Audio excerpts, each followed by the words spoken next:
লক্ষ্মীপুরে উদ্বেগজনকভাবে বেড়েছে চুরি, ছিনতাই সহ নানা অপরাধ। বাদ যাচ্ছে না মসজিদের মাইক থেকে শুরু করে বিদ্যুতের তার পর্যন্ত। এলাকাবাসীর অভিযোগ, মাদকের টাকা জোগাড় করতে নেশাগ্রস্তরা বেছে নিচ্ছে অপরাধের পথ। এমন পরিস্থিতিতে পুলিশি টহল বাড়ানোর দাবি তাদের। আতোয়ার মনিরের তথ্য ও ছবিতে প্রতিবেদন। মসজিদের মাইক, বিদ্যুতের তার, পানির মোটর, খামারের ফসল কোনো কিছুই নিরাপদ নয় লক্ষ্মীপুরে।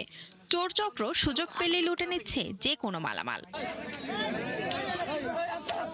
সম্প্রতি লক্ষ্মীপুরে মসজিদের মাইক চুরির সময় 2 যুবককে আটক করে এলাকাবাসী। পরে তাদের প্রকাশ্যে মারধর করা হয়। তারা জানায়, সন্ধ্যা নামলেই টুমচরের 1 নম্বর ওয়ার্ড, শাকচর, রসুলগঞ্জ সহ বিভিন্ন এলাকায় বসে মাদকের আড্ডা। আমরা তো সরকারকে ব্যাড ট্যাক্স সবই দিই, এখন আমাদের খামারগুলো যেভাবে বন্ধ হয়ে যাইতেছে এদের চেঁচড়া চোরের কারণে এখন আমাদের তো পথে বসা ছাড়া কোনো উপায় নাই। বাড়িতে পাই না, 5 ব্যাগ চুরি হয়ে যায়, মোবাইল নিয়ে যায়। আমি ওটা শিকার, আমার মোবাইলটা খানিকখানি নিয়ে চলে গেছে। তারটা পুরোটা কেটে নিয়ে গেছে, প্রায় 150-200 ফুটের মতো নিয়ে গেছে।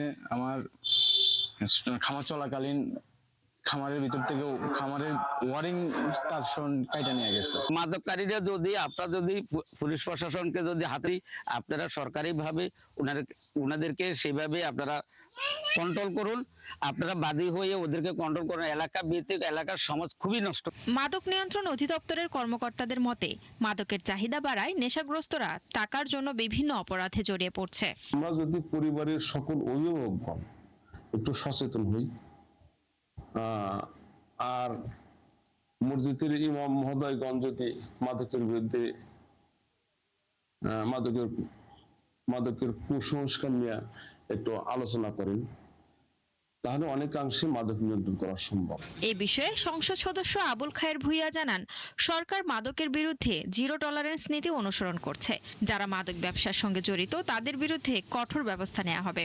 মাদক বিক্রি, মাদক আনা নেওয়া করা, মাদক খাওয়া সেবন করা, এগুলোর থেকে নিবৃত্ত রাখার জন্য আমরা কিছু কিছু র্যালি করতেছি, কিছু কিছু সচেতনতার প্রোগ্রাম করতেছি, কিন্তু কিছু কাজ হচ্ছে। তবে এই বিষয়ে ক্যামেরায় কোনো মন্তব্য করতে রাজি হয়নি পুলিশ। শান্তা ইসলাম, ৭১।